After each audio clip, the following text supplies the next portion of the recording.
Assalamualaikum warahmatullahi wabarakatuh. Kami dari kelompok 10 yang beranggotakan Nani Suryanti, Mia Evayanti, dan Reza Emilia Putri. Di sini kami akan menerangkan tentang pemenuhan kebutuhan dana. Yang pertama, cara pemenuhan kebutuhan dana. Pemenuhan kebutuhan dana pada dasarnya dapat dibedakan antara cara pemenuhan kebutuhan dana secara sendiri-sendiri sesuai dengan kebutuhan masing-masing aktiva yang akan dibiayai, dan cara pemenuhan kebutuhan dana secara keseluruhan dengan pemandangan semua kebutuhan sebagai satu kesatuan atau satu kelompok. Apabila dalam pemenuhan kebutuhan dana itu kita mendasarkan pada kebutuhan masing-masing aktiva secara individual, dikatakan bahwa kita menggunakan sistem pembelanjaan partikel. Dengan demikian, sistem pembelanjaan partil adalah sistem pemenuhan kebutuhan dana yang berdasarkan pada perputaran dan waktu terikatnya dana pada masing-masing aktiva secara individual. Sistem ini menggunakan prinsip bahwa kebutuhan dana untuk setiap aktiva atau setiap macam kebutuhan harus dibiayai dengan dana sendiri-sendiri yang sesuai dengan jumlah dana dan lamanya kebutuhan. Dengan demikian kini berarti bahwa jumlah dana yang digunakan oleh perusahaan terdiri dari beberapa macam dana atau kredit yang berbeda-beda, baik dalam jumlah, lamanya waktu, maupun dalam saat kapan kredit tersebut harus dibayar kembali. Adapun cara lain dalam memenuhi kebutuhan dana, yaitu kalau kita melihat semua kebutuhan dana itu sebagai satu kesatuan atau satu kelompok, bukan secara individual, apabila dalam memenuhi kebutuhan dana tersebut digunakan cara yang demikian, dikatakan bahwa kita menggunakan sistem pembelanjaan total. Dengan demikian, dimaksudkan sebagai sistem pembelanjaan total adalah sistem pemenuhan kebutuhan dana yang berdasarkan pada perputaran dana yang dinamakan alam kelompok aktiva atau keseluruhan aktiva sebagai suatu kesatuan.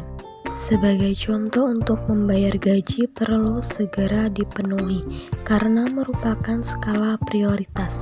Keterlambatan pembayaran gaji akan mengakibatkan gejolak karyawan sehingga dapat mempengaruhi kinerja. Apabila karena suatu hal perusahaan tidak mempunyai uang kas yang cukup untuk membayar gaji, maka segera harus diusahakan pemenuhannya. Misalnya, dengan hutang jangka pendek. Dalam kasus ini, model atau sistem pembelanjaan ini dinamakan sistem partil. Sedangkan pembelanjaan total dalam prakteknya, misalnya perusahaan utang ke bank untuk modal kerja secara keseluruhan. Selanjutnya, perusahaan mengatur sendiri pemanfaatan hutang tersebut menurut keperluan.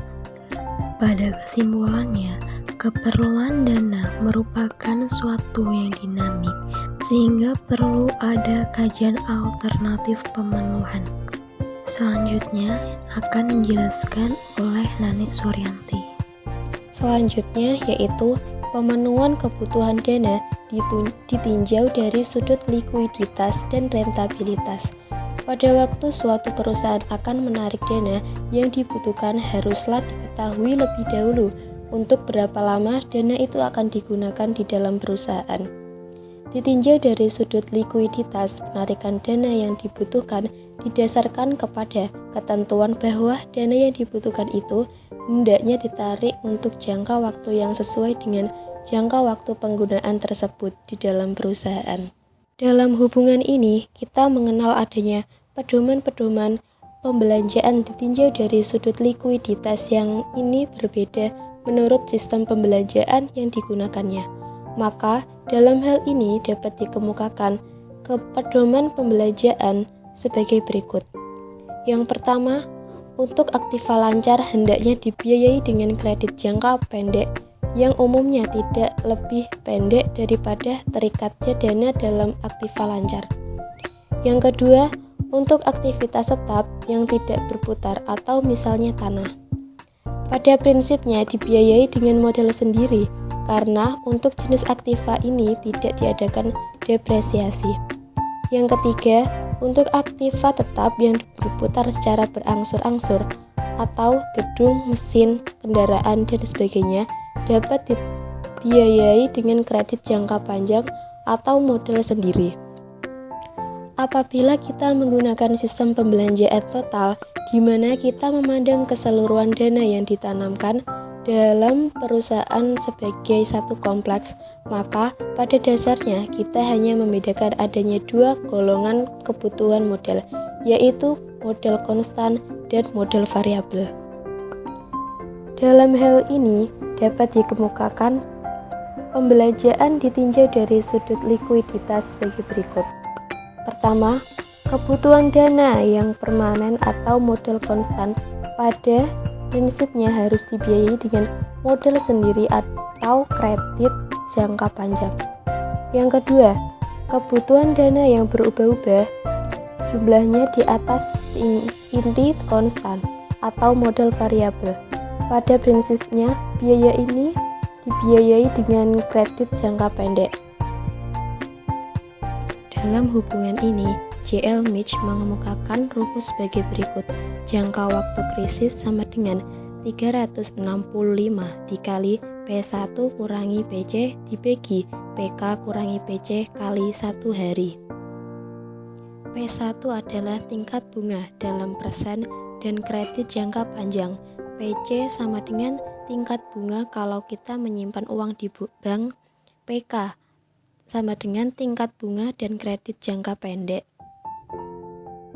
Yang ketiga yaitu pemenuhan kebutuhan dana ditinjau dari sudut solvabilitas dan rentabilitas. Dalam rangka usaha untuk dapat menarik dana yang dibutuhkan, perusahaan selain mendasar pada keinginan juga harus memperhatikan kemungkinan untuk mendapatkan dana tersebut. Dengan kata lain, dapatlah dikatakan bahwa kita mengusahakan adanya persesuaian atau keseimbangan antara kemungkinan dan keinginan. Keinginan ditinjau dari sudut kepentingan perusahaan yang membutuhkan dana dan kemungkinan setelah dihubungkan dengan kepentingan dari pihak pemberi modal. Hasil dari pembelanjaan itu tidak hanya merupakan masalah bagi perusahaan yang membutuhkan dana saja, melainkan juga menyangkut kepentingan para pemberi modal. Sehingga dengan demikian para pembeli modal pun mempunyai kepentingan langsung terhadap masalah tersebut. Yang keempat, pemenuhan kebutuhan dana ditinjau dari perimbangan kekuasaan terhadap perusahaan. Salah satu pertimbangan dalam rangka pemenuhan kebutuhan dana adalah keinginan dari pemilik modal sendiri atau pemegang saham biasa untuk dapat tetap menguasai perusahaannya atau mempertahankan kontrol terhadap perusahaannya. Dengan demikian, kalau setiap kebutuhan dana dipenuhi dengan modal asing atau saham preferen, pemegang saham lama tidak akan kehilangan atau berkurang kekuasaannya. Yang ini berarti tidak akan mengganggu perimbangan kekuasaannya.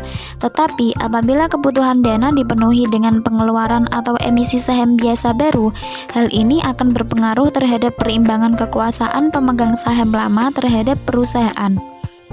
Apabila pemegang saham lama tidak menambah kepemilikannya terhadap saham yang baru yang dikeluarkan secara proporsional, kontrol mereka terhadap perusahaannya akan dapat berkurang atau hilang sama sekali, sehingga akan mengubah perimbangan kekuasaan terhadap perusahaan. Dengan demikian, kalau pemegang saham lama ingin tetap mempertahankan kontrolnya terhadap perusahaannya, maka setiap kebutuhan dana yang dipenuhi dengan mengeluarkan obligasi, mencari kredit, atau mengeluarkan saham preferred. Tetapi kalau setiap kebutuhan dipenuhi dengan modal asing, hal ini akan mengganggu solvabilitasnya dan pada suatu ketika para kreditur tidak mempunyai kepercayaan lagi terhadap perusahaan tersebut. Dengan demikian pula kebutuhan dana dengan saham preferred ada batasnya. Ini berarti bahwa suatu perusahaan harus mengeluarkan saham baru untuk memenuhi kebutuhannya. Sekian dulu dari kami. Wassalamualaikum warahmatullahi wabarakatuh.